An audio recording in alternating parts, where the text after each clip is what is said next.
Any questions on the homework?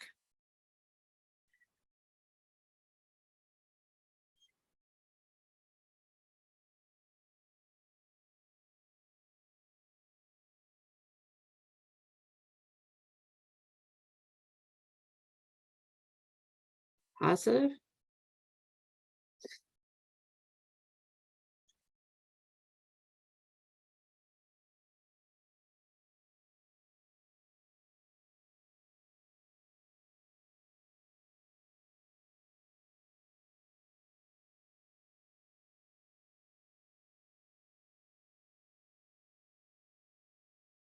Did you go over? I thought we'd go over all of them just to make sure. And that way you can get them turned in before break, because next week's spring break, isn't it?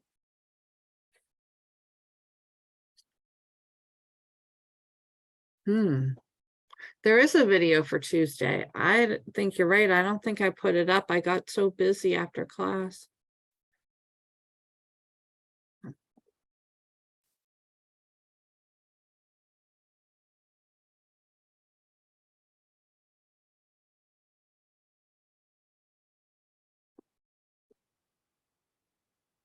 Yeah.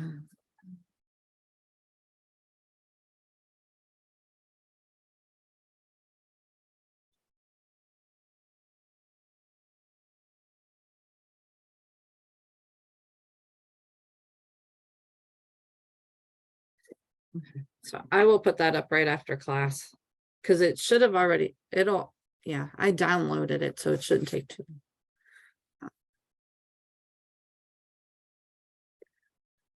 Attendance.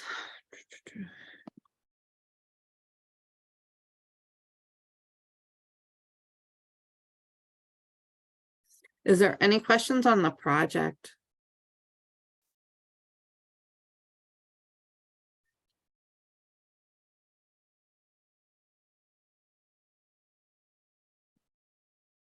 So Monday, find each using a calculator.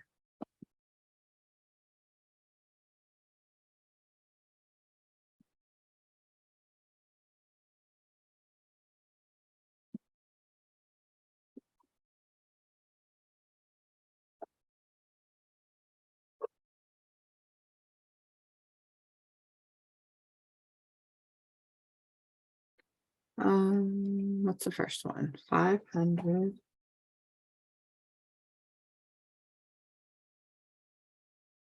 Does anyone want to say what they got or type it into the chat? The big thing I want to make sure is you know how to plug things into your calculator. And where did my calculator go?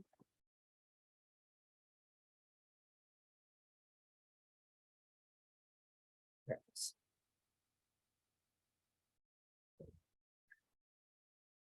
That's what I got, 1281.65.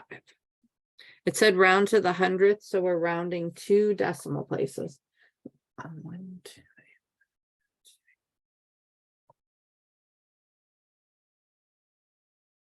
The first position after the decimal is the 10th. This is the 100th, 1000th, and so on. So you wanted to round 2 decimal places. Any questions on that one? Is that what everyone got? For the second one, yeah, that's what I got too, a negative 0.19.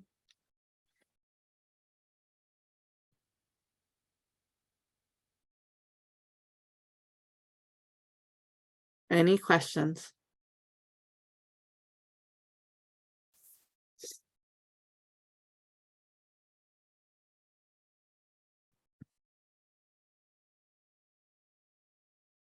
Okay, so Tuesdays, it's doing absolute change, relative percent change, and logarithmic change.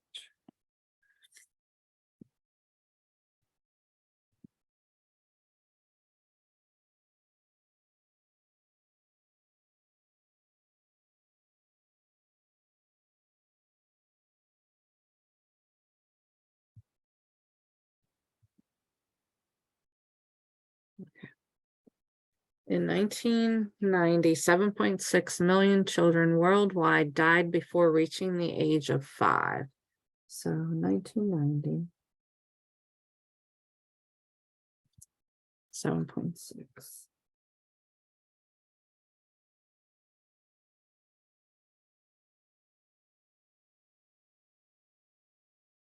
In 2013, 3.7.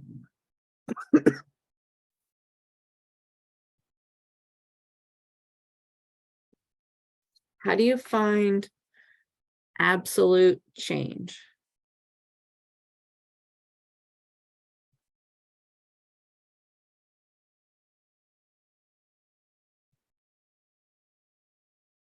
Anyone? It kind of tells you it in the problem as a difference. Difference means to subtract. So formulas that you want to have on a formula sheet for your test, absolute change is new minus original or old. So you just subtract them.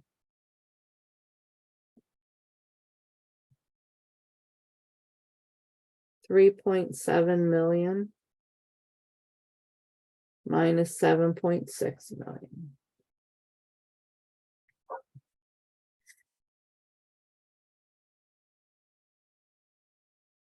What are we getting? Anyone?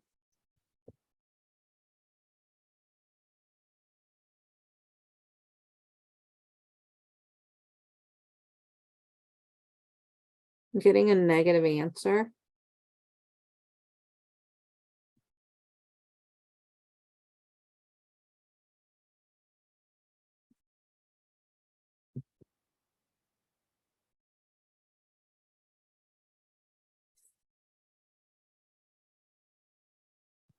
So you should be getting a negative 3.9 million. That doesn't mean a negative amount of children. It means it decreased by 3.9.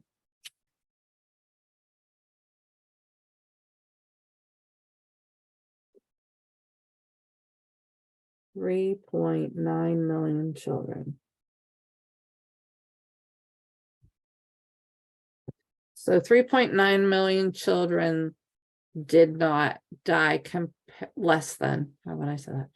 From 1990 to 2015, there were 3.9 million children less that passed.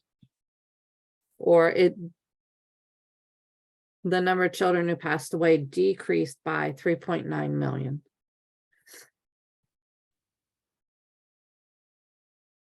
Sounds like a big difference.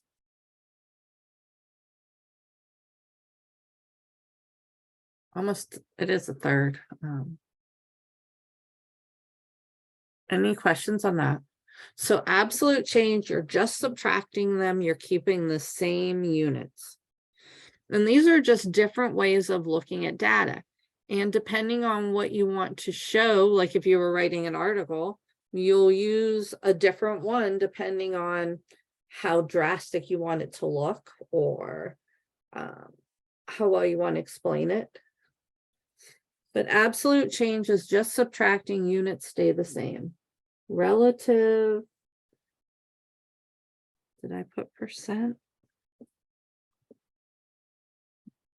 Relative terms as a percent. So relative percent change. It's the value we just got, new minus old, or original, divided by the original. And then it wants a percent, so we multiply by 100.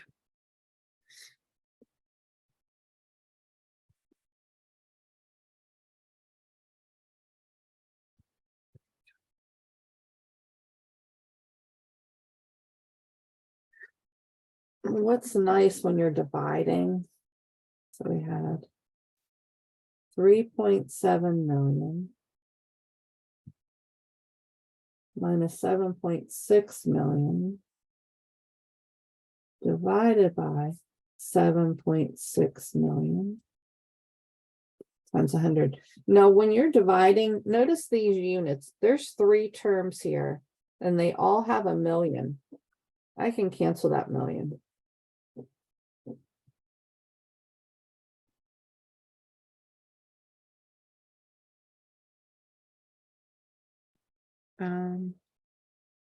Round 2 decimal places, what do you get?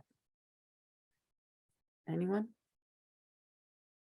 If you're entering it all at once, you'll need to put your numerator in parentheses, or you could take your negative 3.9 and divide it by 7.6.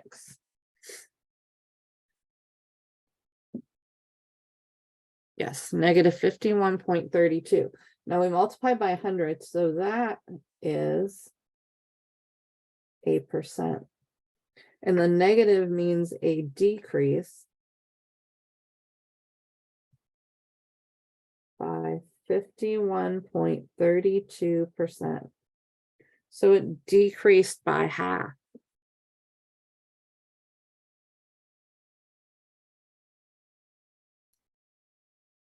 A little more than half.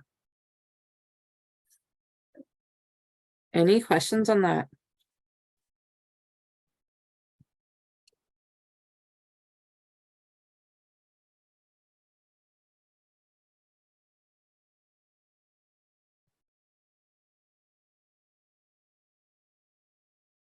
Okay, the last one on the set problem says to use log change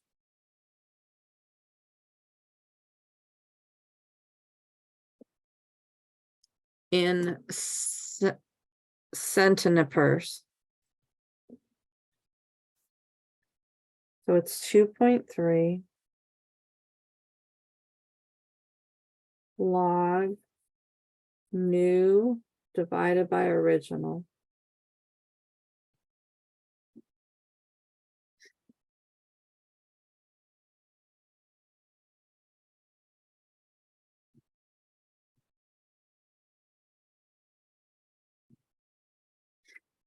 It's 3.7.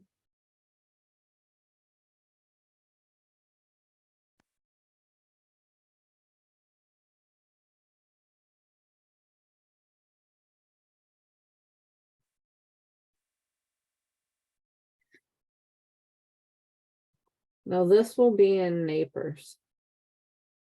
So then we have to multiply by 100 because remember 100 centimeters or centi is 100 more than the regular unit. So we have to multiply by 100.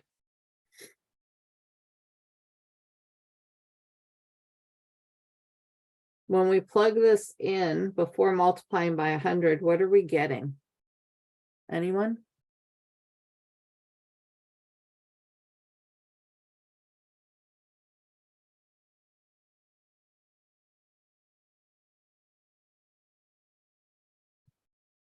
Again, the millions, because we're dividing, can cancel.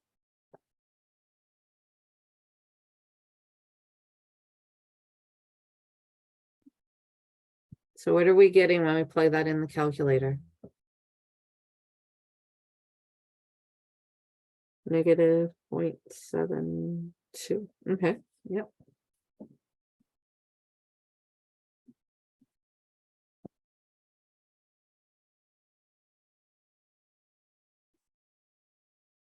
Is that what everyone's getting? Now it asks to have it in centimeters. So we know that 1 nipper is 100 because centi means 100.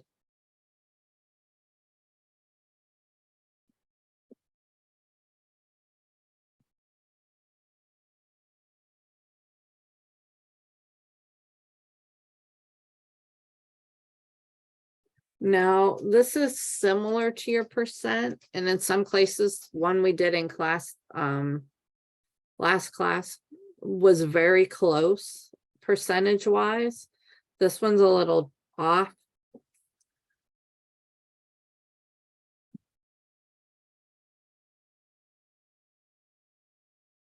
It's approximately, I think it's 11%.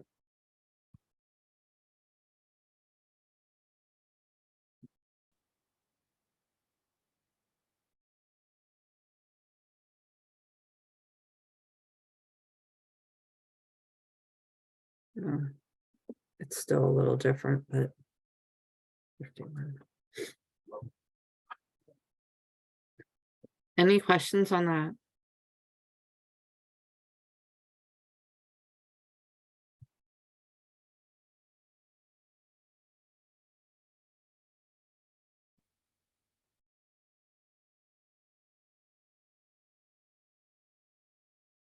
Mhm.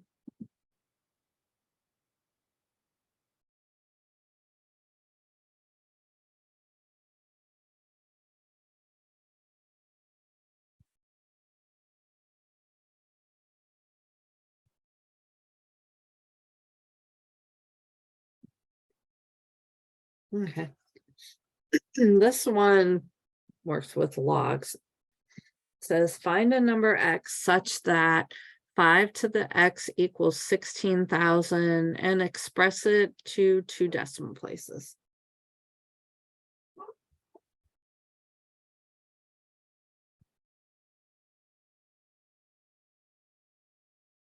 Now, when your variable is in the exponent and you're trying to solve it, remember, if we take the log of both sides, there's that little formula where you can bring the exponent down.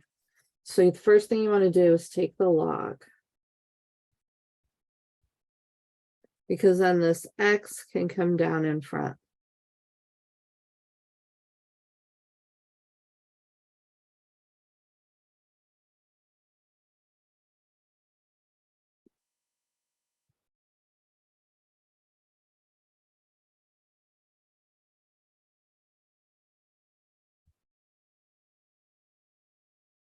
Here we're solving for x. How do we get rid of the log of 5? Think about what the x would be doing if you plugged a number in and then do the opposite. So this is x times the log. How would we get rid of the log of 5? Anyone?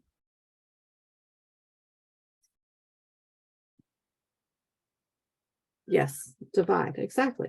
Because then that way this would cancel. What you have to remember though, what you do to one side, you have to do to the other.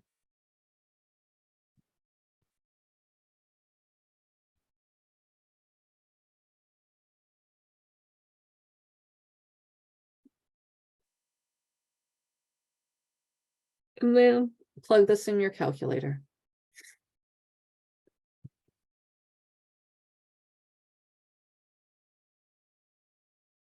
Round 2 decimal places. Well, don't divide by the 1600. You want to divide by this because we want to get the x by itself. And this all goes together, log 1600, log 5. We keep them together. So close your parenthesis before you divide.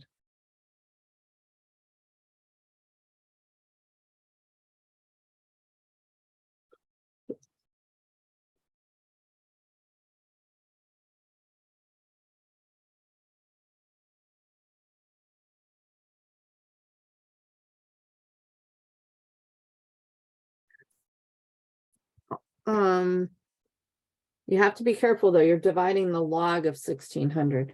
So when you plug it in your calculator, you have to click log 1600 divided by log of 5.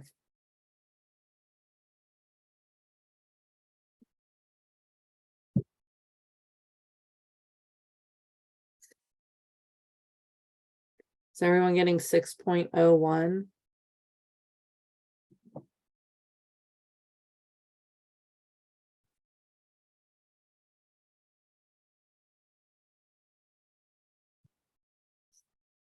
Let's try another one.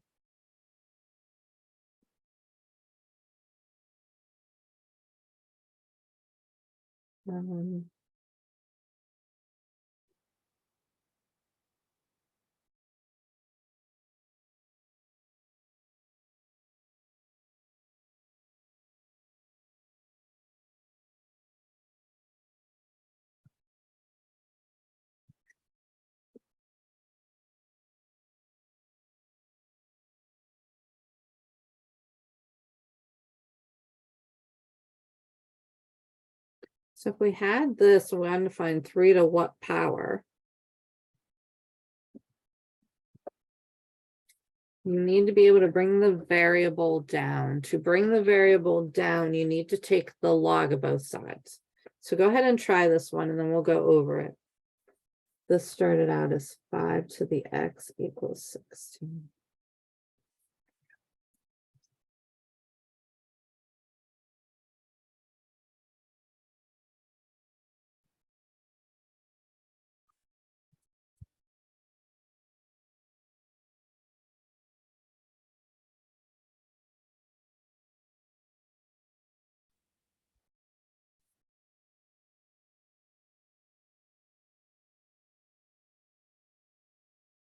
And we'll round it 2 decimal places again. So when you get an answer, type it in the chat. 860. Now 860 is rounding 1 decimal place instead of 2. Unless I type something in wrong. 12582 log 3.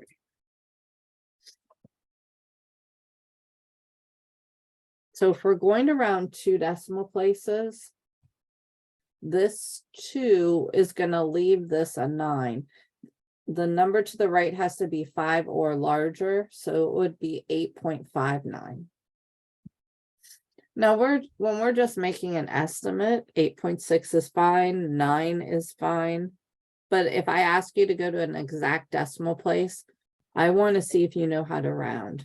And so in this case, rounding 2 decimal places, it will stay a 9, 8.59. We take the log of both sides. Then we bring the x down.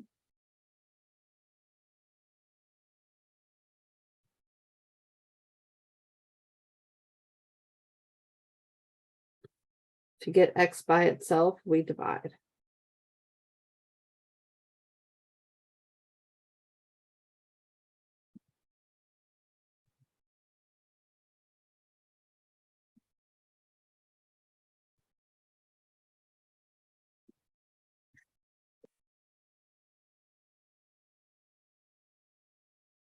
Any questions on that? Do we need to do another one?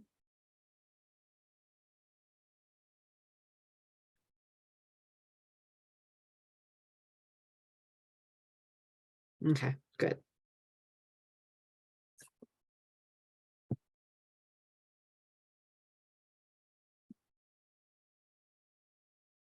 Yeah, I think I like the book, but I think some of it expects you to know more, like for maybe someone who's had pre-calc already, where you've done all the exponentials and the logs, and then they have, I took it out, at least for right now, they had geometric progressions, which is like x plus x squared plus x cubed plus x to the 4th, and then a big formula that will add all those for you.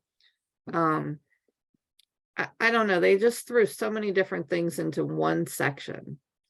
So if we need it, we'll learn it at a different section. But in this section, I don't even think it was needed.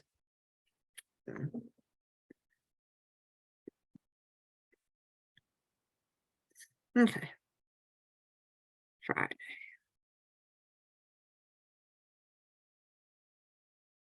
One of the most rapidly growing populations in the world is South Sudan.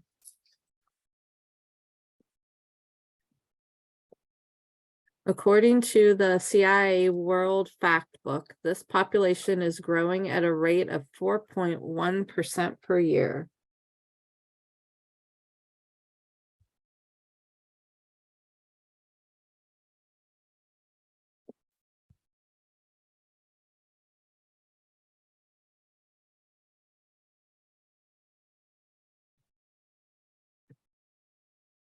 Use logarithms to find the doubling time for the population of South Sudan at this rate of exponential growth. Compare your answer with the doubling time approximation. So we were given, it was this section, a formula for doubling time. And it's supposed to get the exact amount. The formula is log of 2 divided by the log 1 plus r. R is your rate as a decimal. So this should give exact value. R is 4.1%, but then we need the decimal. What's the decimal for 4.1%? Anyone?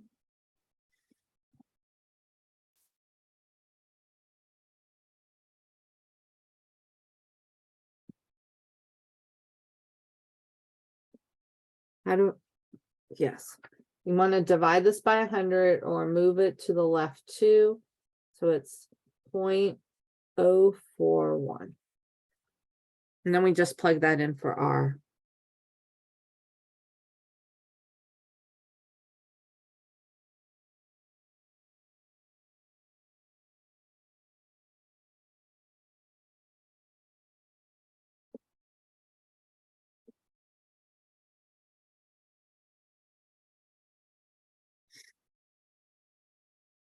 And when you plug that in, what do you get?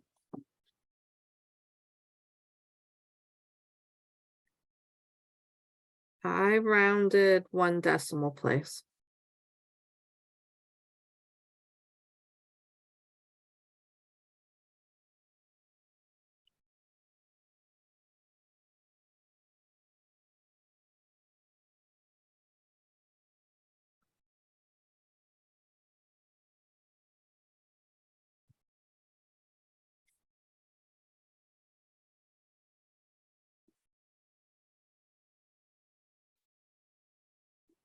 Yep, 17.3. If you rounded 2 decimal places, I think it was 17.25.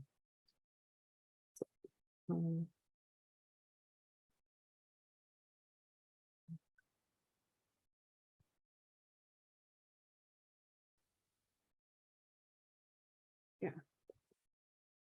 So if you go 1 decimal place, that 5 makes that round up to a 3. If you go 2 decimal places, this is a 0, so it stays 0.25. And either one was fine because I did not specify.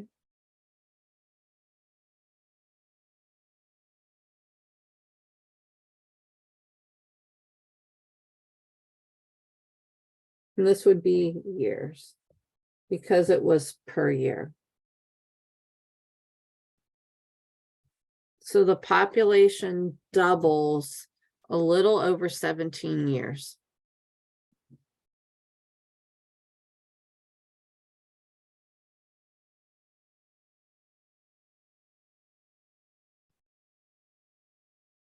Now the estimate, most books will call this the rule of 70. There's actually a rule of 70 and 72, but your book just uses 70. The rule of 70, if you take the number 70 and divide by your percent, this will give you an estimate. Now they just put R here, but R has to be written as a percent. So if we take 70 divided by our percent, which was 4.1, we will get something close to the 17.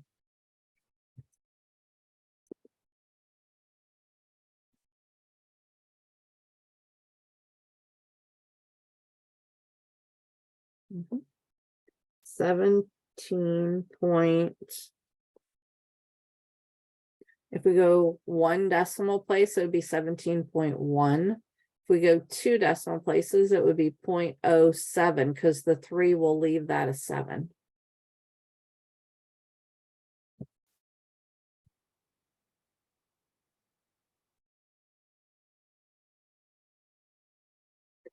So it's a pretty good estimate. Any questions on that?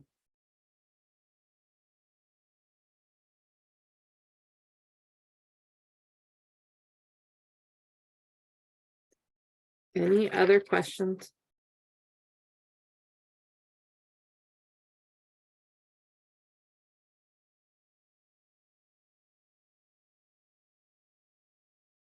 Positive.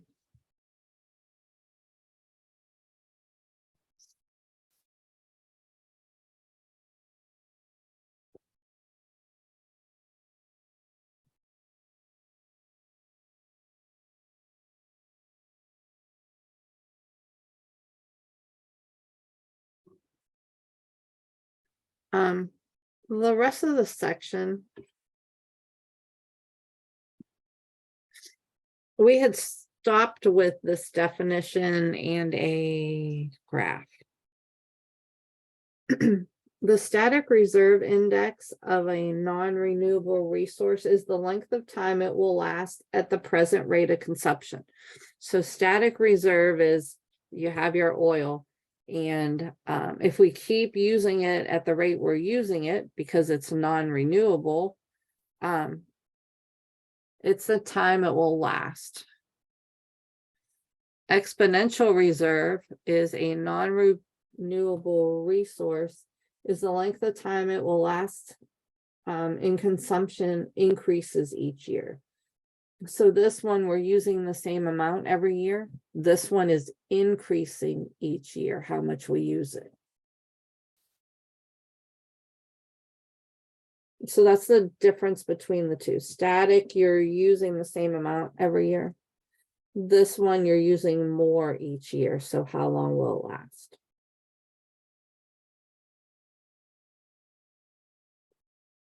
A formula for the reserve index. For a total reserve of R consumed at an annual rate, static reserve is this formula. So it tells you the rate. If the rate of consumption is increasing annually by R, then the exponential reserve would be this formula.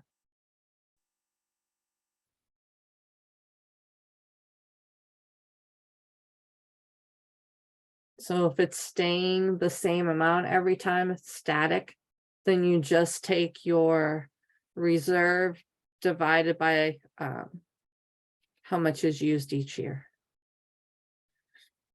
If the rate of consumption is increasing, then you have to use this formula.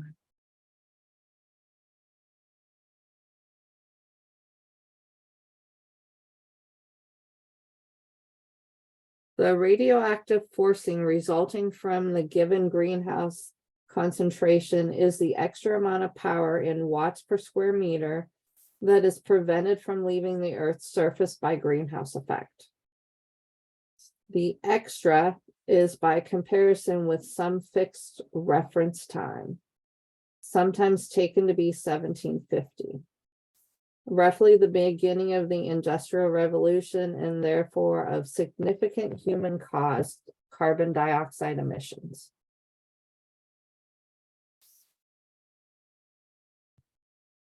Figure 9, I forget what that was.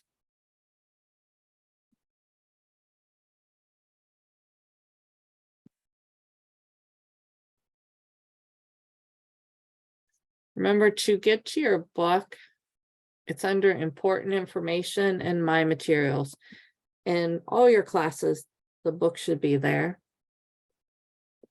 Page 203.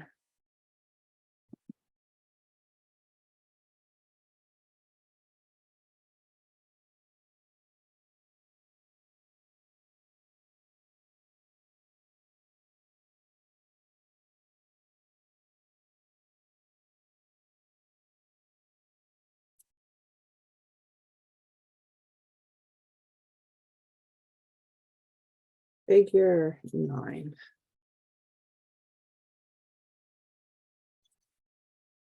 So, figure 9 shows the Environmental Protection Agency's estimates of the amount of radiative forcing that several different greenhouse gases have contributed over the period from 1980 to 2015.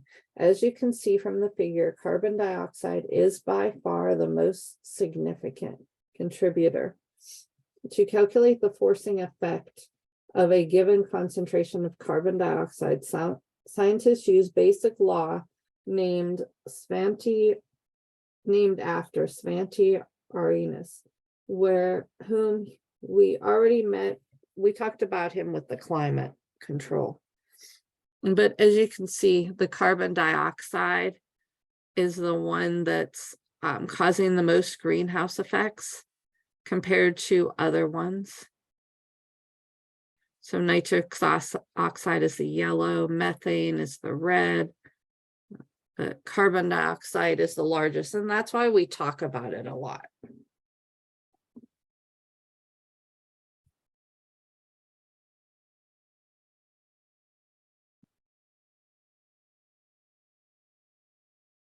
His law, the radiative forcing for a concentration Q of carbon dioxide is equal to A log quantity divided by the initial quantity. So Q sub 0 is the starting, where Q sub 0 is the concentration of carbon dioxide at the initial time, approximately 270 ppmv in 1750.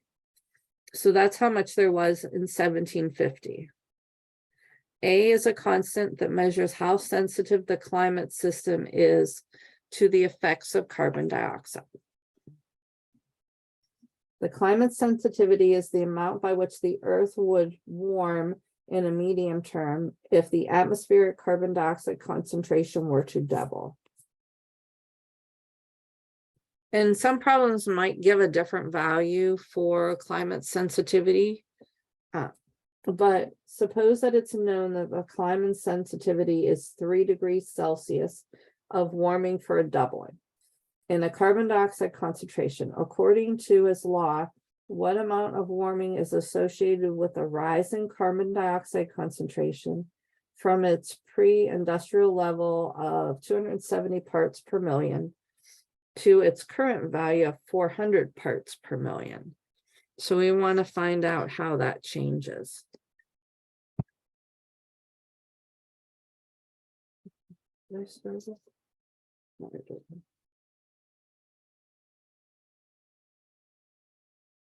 To solve this, well, the book did this one, but the temperature rise proportional to the additional forcing predicts that warming equals, or warming times the log of Q divided by Q sub 0, where P is a constant. The question tells us that doubling of carbon dioxide was 3.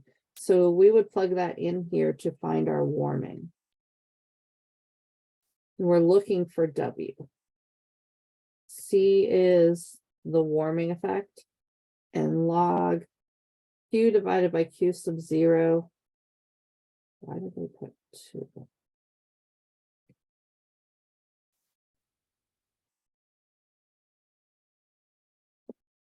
Maybe they divided it.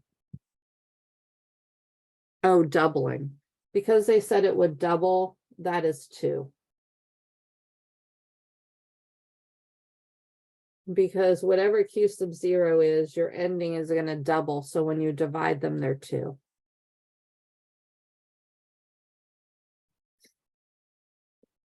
I meant to type that in there and I forgot.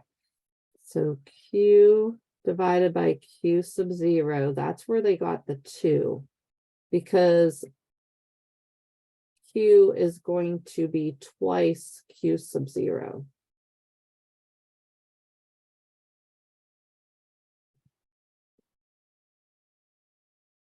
So that's where this 2 came from.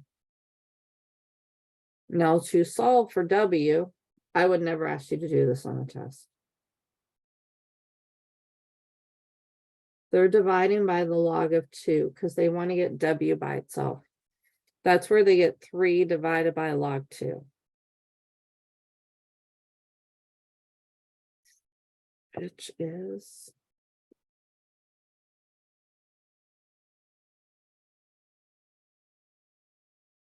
almost 10.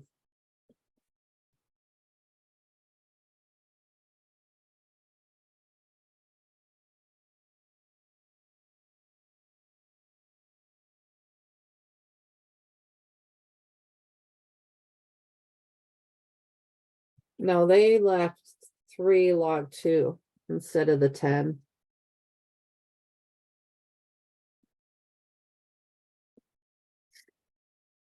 So when they plugged into here, Q sub 0 is the 270 and Q was 400.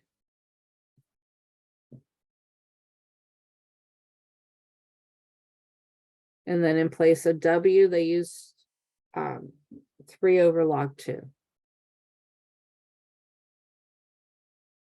We could have just used 10 log 400 over 270. And we'll get almost the same answer.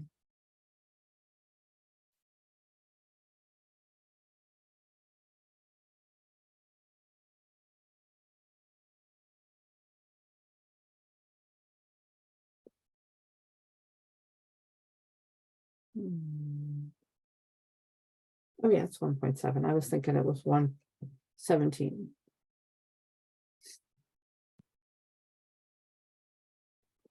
So depending on how you plug values in, you're still going to get the same answer or something close. Now, if I was going to have you do something like this, I would give the whole equation and then all the values and you just plug in.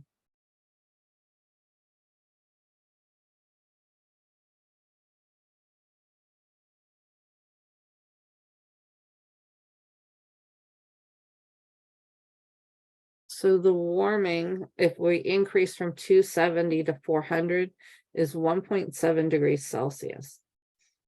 The Earth has not yet seen that degree of warming, but is expected to take some time, about 100 years, before the effects of any given concentration of carbon dioxide fully makes themselves felt. Meanwhile, of course, the concentration continues to increase.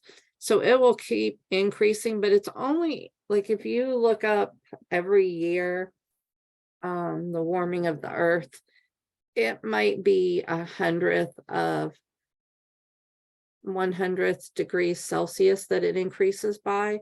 It's a small amount each time, but it is increasing. So to see this big of a difference, they're saying 100 years.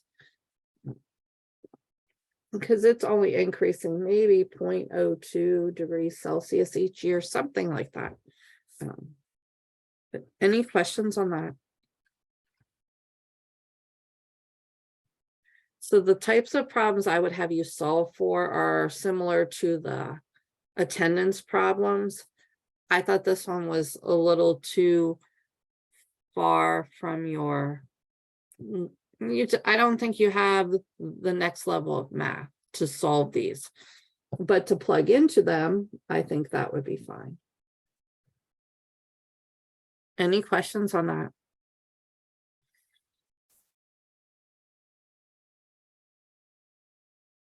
Okay. I don't want to start the next section until Friday. It's about growth rate. And if you notice, this is our same formula. New minus original divided by original. So growth rate is the same as relative change. But we'll start that next week. I mean, not next week, but Friday, next class. The test, I believe it's like 3 weeks from now. Let's look it up. So next week's spring break, I think. The college I teach at now, their spring break is now. Oh, here it is. So it's under a weekly schedule. And there's a Word and a PDF in case the Word doesn't open for you. Or, well, it's not Word, it's Excel. There we go.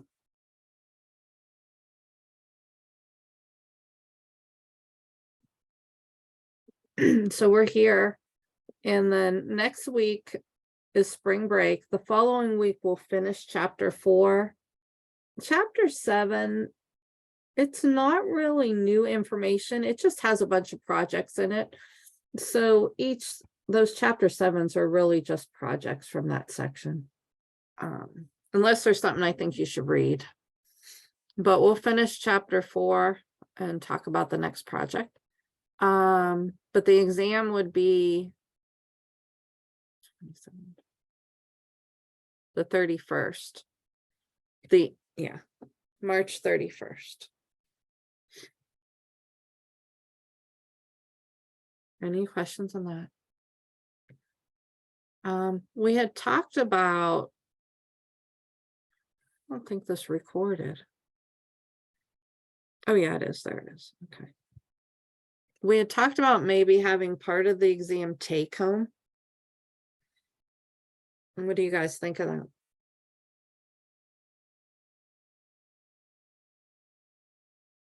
Like if there's a couple problems that are kind of different, like a little longer, then I would use those on a take home. And then the in-person one would not be as long. I mean, not that it was long anyways, but parts that would be used in that, then I wouldn't use. Okay, so then if we do it that way, the take home would be up on the Sunday before, so the 26th, and it would be due on the 2nd. So you'd have 2 parts. You'd have your in-person one, and then you'd have your take home for person. That would go up on the 26th. It would be due on April 2nd. So we'll try that and see, and then we'll decide which one we like better for the final. The final will only be chapters 5 and 6. The next exam is chapter 3 and 4. Any questions?